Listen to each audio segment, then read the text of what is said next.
Hello friends, मेरा नाम जगविंदर है। चलिए इस वीडियो में हम देखते हैं कि हम सर्वर 2008 के ऊपर एक्टिव डायरेक्टरी रोल कैसे इंस्टॉल करते हैं। तो एक्टिव डायरेक्टरी जैसे कि आप जानते हैं कि हमारा एक्टिव डायरेक्टरी जो है वो एक ब्रेन है आपके नेटवर्क का।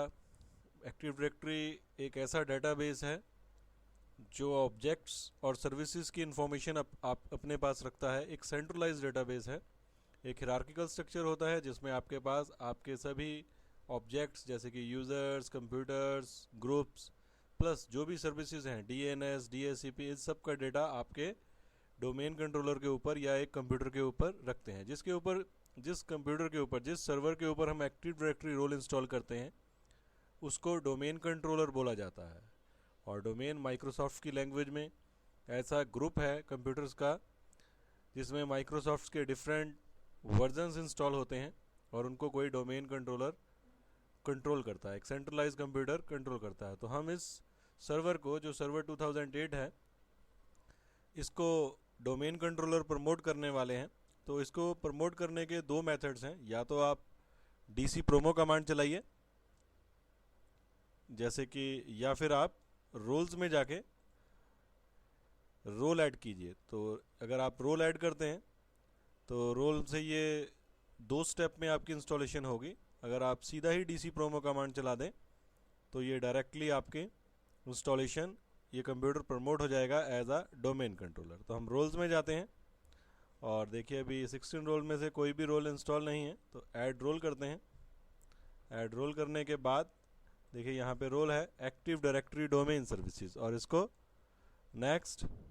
आपको एक्टिव डायरेक्टरी के बारे में इंफॉर्मेशन दे रहा है, या जो थिंग्स टू नोट में बता रहा है कि क्या क्या होना चाहिए आपके पास और आपको क्या एक्शंस लेने पड़ेंगे। हम नेक्स्ट प्रेस करते हैं और ये रोल इंस्टॉल करते हैं। जब तक ये रोल इंस्टॉल होता है तब तक हम वीडियो को पॉज करते हैं।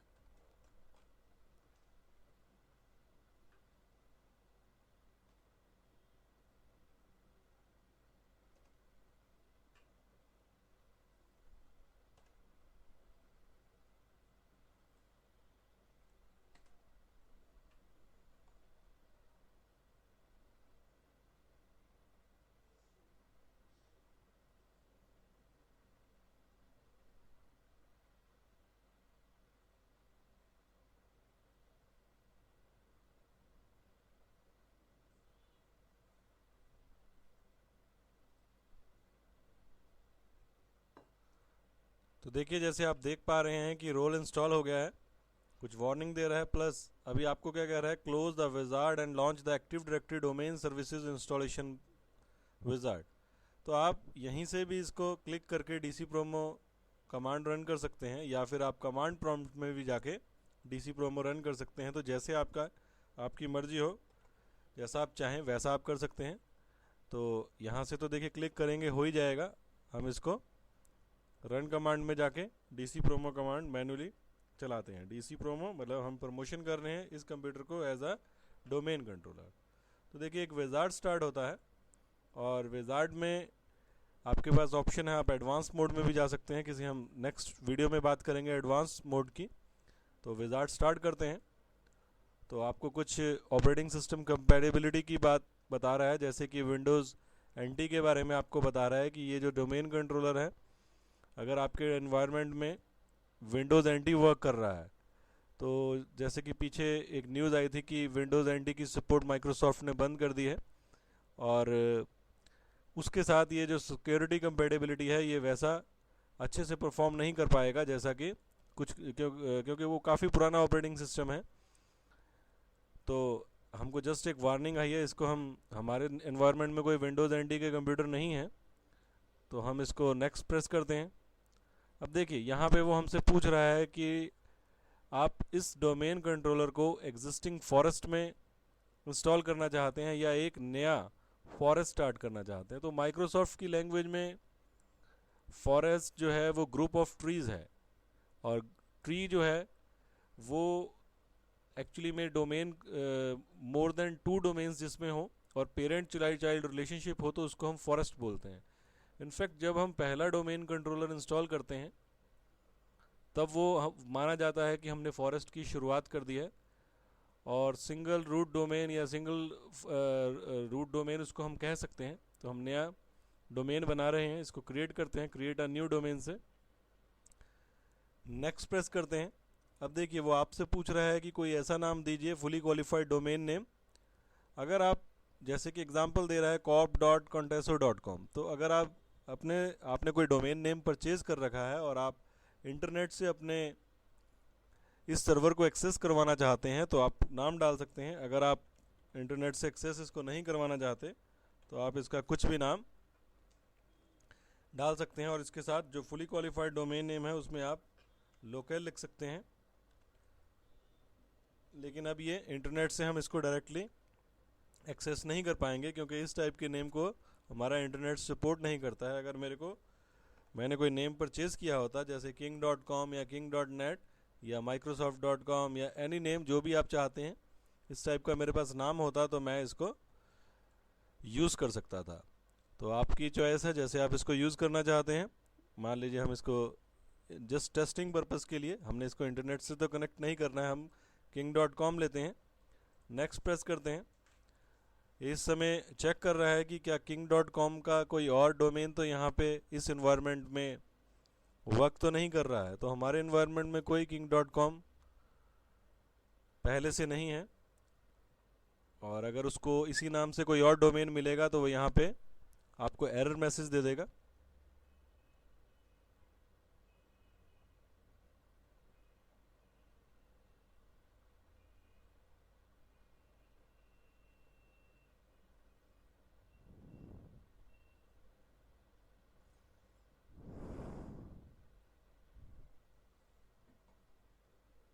ये इसका नेट बायस नेम जो विंडोज़ अपने इंटरनल वर्किंग के लिए या फिर हमारे पुराने एंटी टाइप ऑफ सिस्टम्स के लिए यूज़ होता था, उसको वेरीफाई कर रहा था। आफ्टर डैट ये फंक्शनल लेवल्स आपसे पूछ रहा है। देखिए फंक्शनल लेवल एक ऐसी फीचर है क्योंकि एक्टिव डायरेक्टरी पहली बार जब आई तो विंडोज सर्वर 2000 में आई थी, उसके बाद सर्वर 2000 और सर्वर 2008 में भी आई।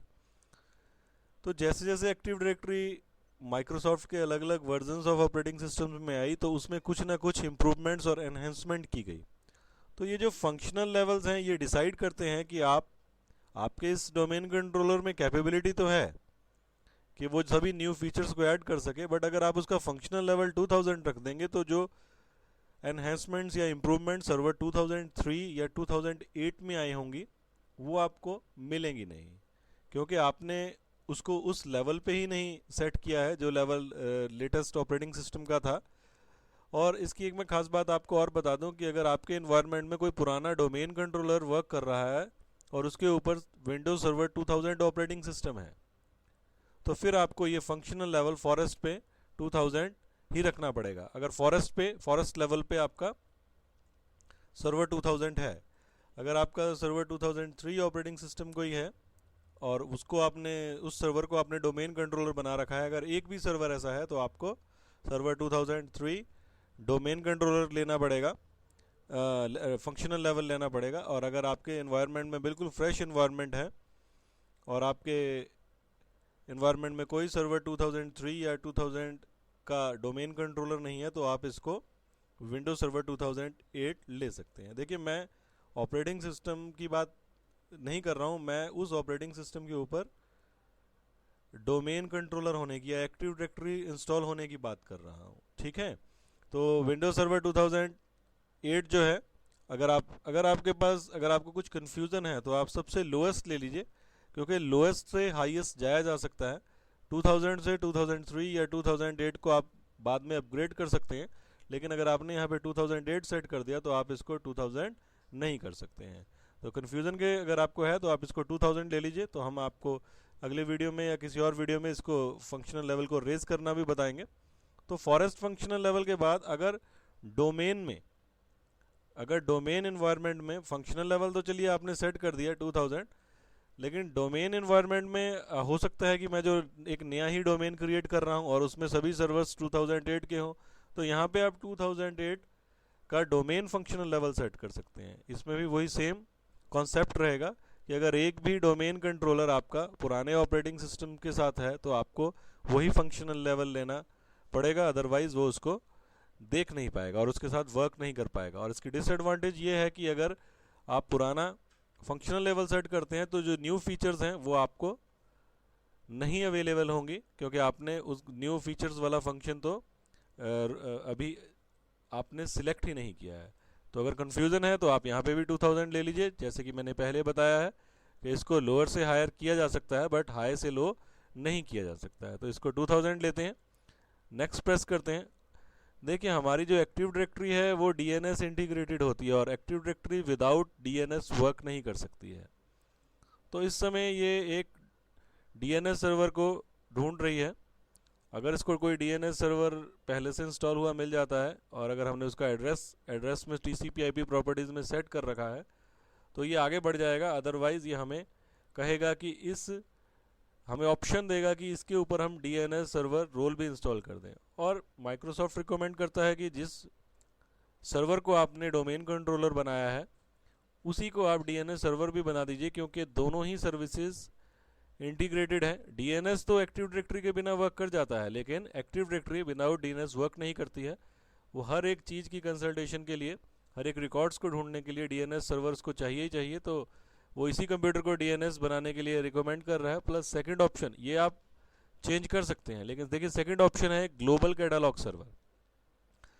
ग्लोबल कैटालॉग सर्वर जो होता है उसके पास बेसिकली ये फॉरेस्ट लेवल पे रिकॉर्ड्स को ढूंढने के काम आता है। ये यूपीएन टाइप नेम्स को ढूंढता है। इसके पास जो ग्लोबल कैटालॉग सर्वर होता है इसके पास अपने डोमेन का तो पूरा रिकॉर्ड होता ही है, साथ ही फॉरेस्ट में जो और भी डोमेन कंट्रोलर्स होते हैं उनका भी पार्शियल रिकॉर्ड इनके पास रहता है। तो फर्स्ट डोमेन कंट्रोलर है, इसलिए वो हमें ऑप्शन नहीं दे रहा है कि इसको आप सिलेक्ट डिसलेक्ट कीजिए। ये पहला सर्वर ग्लोबल कैटालॉग सर्वर बनेगा ही बनेगा। जब हम कोई दूसरा डोमेन कंट्रोलर बनाएंगे तब ये ऑप्शन ग्रे आउट नहीं होगी। और एक ये न्यू फीचर है RODC feature read only domain controller को बताती है। ये एक न्यू फीचर है जो सर्वर 2008 में आई है, क्योंकि ये पहला रीड ओनली डेटाबेस होता है। तो रीड ओनली डेटाबेस बनाने के लिए कम से कम एक रीड राइट डेटाबेस ज़रूर होना चाहिए। तो इस समय कोई रीड राइट डेटाबेस नहीं है, तो इसलिए ऑप्शन ग्रे आउट आ रही है।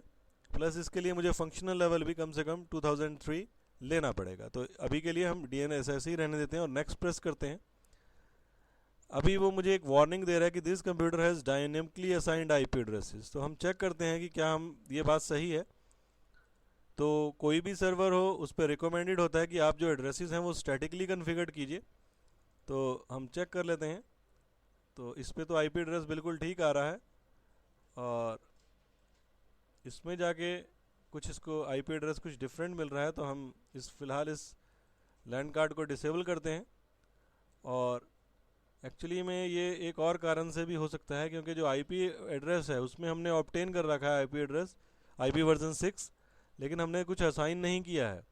तो फॉर द टाइम बिंग इस एक्सरसाइज के लिए हम इसको डिसेबल कर देते हैं ताकि एरर हमारे पास ना आए। इसको ओके करते हैं और दोबारा से मैं नीचे वाली ऑप्शन सिलेक्ट करता हूँ कि नहीं, मैं स्टैटिक IP एड्रेस डालना चाहता हूँ, क्योंकि अगर सर्वर्स के ऊपर स्टैटिक IP एड्रेस नहीं होगा तो अगर कभी उसको कोई और IP एड्रेस मिल जाए डायनेमिकली तो आपके जो कंप्यूटर्स हैं वो सर्विस को एक्सेस नहीं कर पाएंगे, उस सर्वर को एक्सेस नहीं कर पाएंगे। तो मैं नो करता हूँ और दोबारा से नेक्स्ट प्रेस करता हूँ। तो देखिए इस बार वार्निंग नहीं आई है, क्योंकि हमने जो प्रॉब्लम थी उसको सॉर्ट आउट कर दिया है। तो देखिए अभी वो कह रहा है कि delegation of DNS server can not be created because the authoritative parent zone can not be found. देखिए जो मैंने नाम दिया था उसमें एक्चुअली DNS भी एक हिरार्किकल स्ट्रक्चर को फॉलो करता है, और उसमें सबसे ऊपर रूट सर्वर आता है, देन कॉम सर्वर या जो फर्स्ट लेवल डोमेन्स होते हैं कंट्री वाइज हों, चाहे .in .jp .us वो आते हैं। तो उसको एक्चुअली पेरेंट अथॉरिटी इस समय नहीं मिल रही है, इसलिए कह रहा है कि डेलीगेशन करना थोड़ा पॉसिबल नहीं है। तो इससे हमारे इन्वायरमेंट में कोई प्रॉब्लम नहीं है, क्योंकि हम यहीं से ही इस सर्वर को स्टार्ट करना चाहते हैं और कोई डेलीगेशन ऑफ अथॉरिटी, एक्चुअली हमारा सर्वर DNS यहीं से स्टार्ट हो रहा है। तो एक्चुअली वार्निंग जो है वो ये है, you should manually create a delegation to this DNS server in parent zone. तो पेरेंट जोन में तो हमारा कोई जुरिडिक्शन नहीं है, हमारे अथॉरिटी में नहीं है पेरेंट जोन, तो इसलिए ऐसा वार्निंग आ रही है। तो कोई प्रॉब्लम नहीं है, हम कंटिन्यू करते हैं इसको। अब वो लोकेशन पूछ रहा है कि कहाँ कहाँ पे आप डेटाबेस को सेव कर सकते हैं। तो बाय डिफ़ॉल्ट जो एक्टिव डायरेक्टरी डेटाबेस होता है वो NTDS नाम के फोल्डर में और एक NTDS.dit नाम की फाइल पड़ती है, NTDS.dit, उसमें सेव होता है। और बाय डिफ़ॉल्ट क्योंकि हमारे पास एक ही ड्राइव है तो ये यहीं पे ही हमें इंस्टॉल करने का मैसेज दे रहा है। लेकिन अगर आपके पास मल्टीपल ड्राइव्स हों तो आप इसको अलग अलग ड्राइव्स पे भी इंस्टॉल कर सकते हैं। पहला डेटाबेस है जो active directory database, second log files के लिए है, और थर्ड है sysvol। इसमें ग्रुप पॉलिसीज़ वगैरह सेव होती हैं। ग्रुप पॉलिसीज़ हम आगे पढ़ेंगे, जिसमें आप पूरे डोमेन एनवायरनमेंट को एक ही जगह से रूल कर सकते हैं। तो एक्चुअली में तो ये रिकमेंडेड है कि इन सबको आप अलग अलग वॉल्यूम्स पे रखें ताकि एक वॉल्यूम पे लोड ना रहे, बट हम टेस्टिंग कर रहे हैं और केवल हमारे पास एक ही ड्राइव है, तो हम तीनों को एक ही जगह रखते हैं और नेक्स्ट प्रेस करते हैं। तो इस ऑप्शन में वो हमसे रिस्टोर मोड का पासवर्ड पूछ रहा है। तो रिस्टोर मोड वो होता है कि अगर किसी कारण से हमारी एक्टिव डायरेक्टरी करप्ट हो गई है या आप इसको किसी भी कारण से रिस्टोर करना चाहते हैं अपने कंप्यूटर को, तो आपको ये वाला पासवर्ड लगाना पड़ेगा, जो हम स्टार्टिंग में एक्टिव डायरेक्टरी, हम किसी और वीडियो में इस रिस्टोरेशन मोड के बारे में बात करेंगे। तो अभी के लिए मैं इसको सेम पासवर्ड डाल देता हूँ। ये सेम या डिफरेंट जो हमारे एडमिनिस्ट्रेटर का है कुछ भी हो सकता है, बट आपको रिस्टोरेशन करना है अगर सिस्टम को कोई एरर आने के केस में, तो आप इसको सेम या डिफरेंट रख सकते हैं। मैंने ताकि चीज़ों को सिंपल रहें तो इसलिए इसको सेम ही रख दिया है जो मेरे एडमिनिस्ट्रेटर का पासवर्ड है, और नेक्स्ट प्रेस करता हूँ। ये समरी आ गई है मेरे पास। अगर आप इस समरी को कहीं पे सेव करना चाहते हैं तो आप इसको एक्सपोर्ट भी कर सकते हैं और कुछ भी इसका नाम दे देते हैं, ब्राउज फोल्डर करते हैं और मान लीजिए इसको डेस्कटॉप पे ही सेव कर देते हैं और नेक्स्ट प्रेस करके इंस्टॉलेशन। तो देखिए एक डेटाबेस है जो भी लिखा जा रहा है, और जो हमारी फाइल थी वो एक्चुअली में ये देखिए ये वो फाइल है जो समरी फाइल थी, ये यहाँ आ गई है। हम इसको आगे यूज़ करेंगे अनअटेंडेड इंस्टॉलेशन के लिए, तो इसको अभी के लिए यहीं रखते हैं। और हमारा एक्टिव डायरेक्टरी इंस्टॉलेशन वर्क कर रहा है, तो जितनी देर के लिए ये चलता है हम वीडियो को पॉज करते हैं और इसके बाद ये रीबूट भी होगा, और रीबूट होने के बाद हम आपको वापस इसी वीडियो पे लेके आते हैं।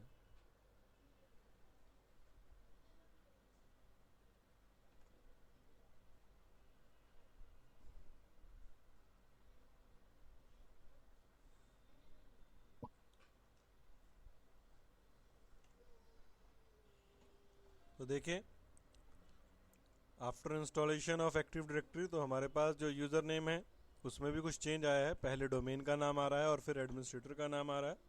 तो जो भी आपका पासवर्ड है एडमिनिस्ट्रेटर का वो आप एंटर कीजिए। अभी लॉगिन कर रहा है।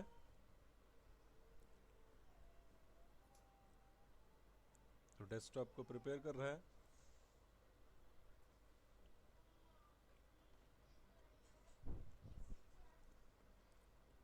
तो इंस्टॉल हो जाने के बाद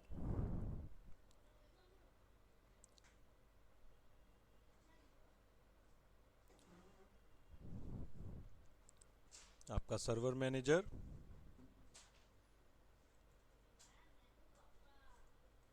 और रोल्स में देखिए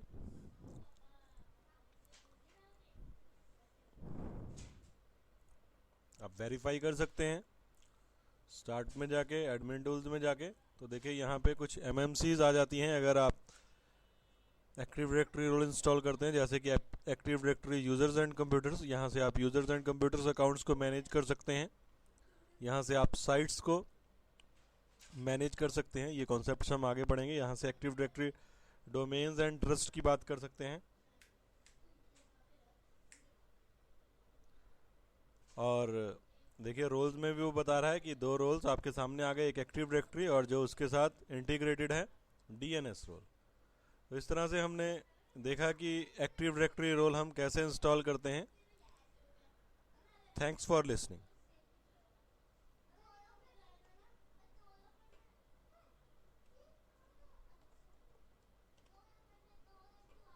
ओए कल पिटाई क्यों हुई थी पहले दसो।